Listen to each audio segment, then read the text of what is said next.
SIR के नाम पर ओबीसी वोटर्स के नाम काटे जा रहे हैं, यादवों के नाम काटे जा रहे हैं ताकि विपक्ष को कमजोर किया जा सके। वो जानते हैं कि हम और आप आबादी में ज्यादा हैं, हम लोग गिनती में ज्यादा हैं, इसीलिए एसआईआर हो रहा है। दोस्तों, कानपुर देहात में आयोजित एक सभा में सपा प्रमुख अखिलेश यादव ने भाजपा और चुनाव आयोग पर बड़ा खुलासा करते हुए ये आरोप लगा दिए हैं और कहा है कि वो जानते हैं हम और आप आबादी में ज्यादा हैं, इसलिए एसआईआर कराया जा रहा है। अखिलेश यादव कहते हैं कि ये लोग जानते हैं कि हमारे सामने टिक नहीं पाएंगे। वो जानते हैं अगर एसआईआर के साथ ये भी आंकड़े जोड़ दिए तो ये लोग 90% वोट डाल देंगे, हमारा मशीन भी कुछ नहीं कर पाएगी।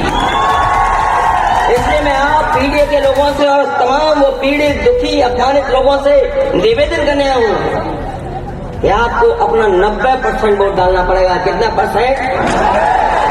अखिलेश यादव ने पीडीए के लोगों को एकजुट होकर 90% मतदान करने के लिए भी कहा और इस बात का भी खुलासा किया कि बिहार में विपक्ष हारा नहीं है बल्कि चुनाव आयोग के साथ मिलकर हराया गया है। दोस्तों, सपा प्रमुख ने ओबीसी वोटर्स के नाम काटे जाने वाली बात सिर्फ ऐसे ही आरोप लगाने के लिए नहीं कही है। अभी कुछ दिन पहले गोंडा में बीएलओ विपिन यादव की मौत हुई थी। उस बीएलओ के परिजनों ने आरोप लगाए थे कि अधिकारियों की तरफ से ओबीसी वोटर्स के नाम काटने का दबाव बनाया जा रहा था, जिस वजह से उसने सुसाइड कर लिया। आप खुद बीएलओ विपिन यादव के परिजनों की बात सुनिए। एसडीएम और लेखपाल और वीडियो ये तीनों मिल करके उनको बुला करके दबाव डालना है उनके ऊपर कि ओबीसी का वोट काटे और बाकी जो है और वोट बढ़ाएं। बाकी वो कहे कि हम जितना पाए हुए हैं, जितने हमको मिले हैं, हम सबका वोट बनाएंगे, अगर हैं तो, अगर नहीं है तो कोई बात नहीं, बाकी जो है हम उनको वोट बनाएंगे। लेकिन वो बार बार कह रहे हैं हम आपको सस्पेंड कर देंगे, हम आपको पुलिस से उठवा लेंगे, हम आपको ऐसा कर देंगे, वो बार बार धमकी दे रहे थे। दोस्तों, परिजनों ने साफ तौर पर एसडीएम, बीडीओ और लेखपाल पर आरोप लगाते हुए कहा था कि इन अधिकारियों ने ओबीसी वोटर्स के नाम काटने का दबाव बनाया था, जिस वजह से बीएलओ ने सुसाइड कर लिया। आप खुद समझिए कि आखिर ओबीसी वोटर्स के ही नाम क्यों कटवाए जा रहे हैं, क्यों ओबीसी वोटर्स से भारतीय जनता पार्टी इतना डर रही है। इसका जवाब आपको अखिलेश यादव के बयान में मिल गया होगा। अखिलेश यादव कहते हैं कि भाजपा ये समझ चुकी है कि अगर 90% जनता ने एकमुश्त होकर एक साथ मतदान कर दिया तो भारतीय जनता पार्टी अपना खेल नहीं कर पाएगी। अखिलेश यादव जब ये बात कहते हैं तो वहां मौजूद जनता अखिलेश यादव की इस बात का समर्थन भी करती है। अखिलेश यादव ने साफ तौर पर कहा है कि बिहार में हम हारे नहीं हैं बल्कि हराए गए हैं। अखिलेश यादव ये भी कहते हैं कि एसआईआर के नाम पर वोट काटे जा रहे हैं। तो वहीं दूसरी तरफ कम समय पर कराए जा रहे एसआईआर पर भी अखिलेश यादव ने हमला बोला। कहा कि ये देशवासियों के खिलाफ एक बहुत बड़ी साजिश की जा रही है जो अंग्रेजों की गुलामी से भी खराब स्थिति में ले जाएगी। ये कम समय जागने का है और एक एक वोट बचाने का है। अखिलेश यादव कहते हैं कि एसआईआर के बहाने ये आपसे क्या क्या छीनने की कोशिश कर रहे हैं, वो आप खुद अखिलेश यादव की जुबानी सुनिए।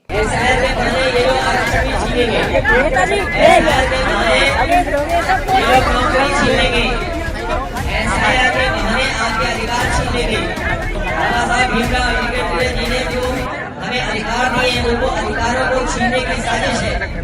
क्या दलित भाई है, पिछड़े हैं, अल्पसंख्यक है, आदिवासी भाई हैं, उनको बाबा साहब भीमराव अम्बेडकर जी के माध्यम से जो अधिकार मिले उनको छीनने की तैयारी है एसआईआर के बहाने। दोस्तों, अखिलेश यादव कहते हैं कि आज एसआईआर के नाम पर वोट काटा जा रहा है, कल खेत, जमीन, मकान, राशन, जाति, आरक्षण से नाम काटा जाएगा और फिर बात खातों और मध्यम वर्ग के लॉकरों तक जाएगी।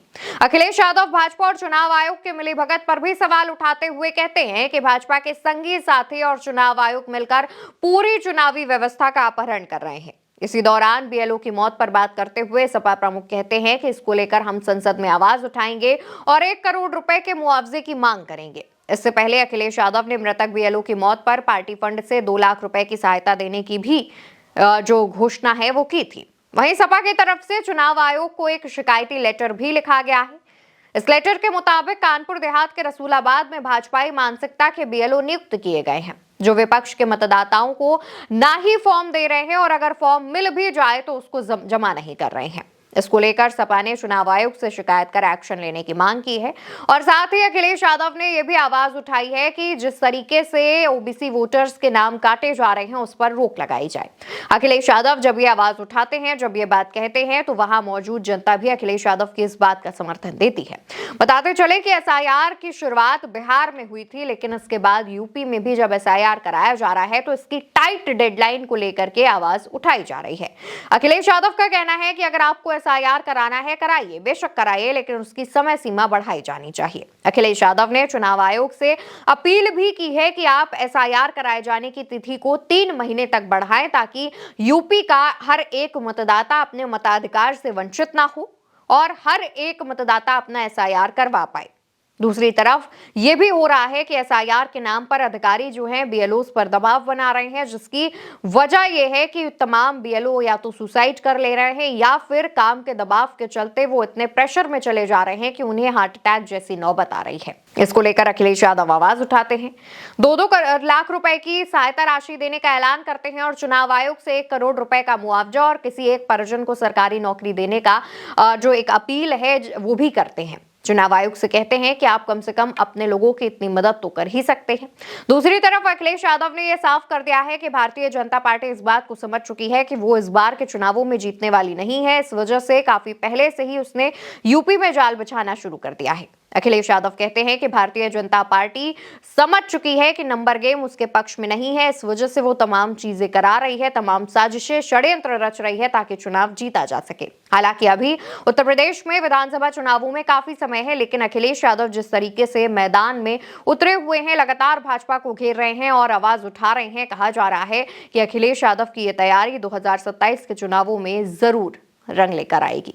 फिलहाल अखिलेश यादव ने ओबीसी वोटर्स के नाम काटे जाने को लेकर जो खुलासा किया है वो काफी बड़ा खुलासा माना जा रहा है।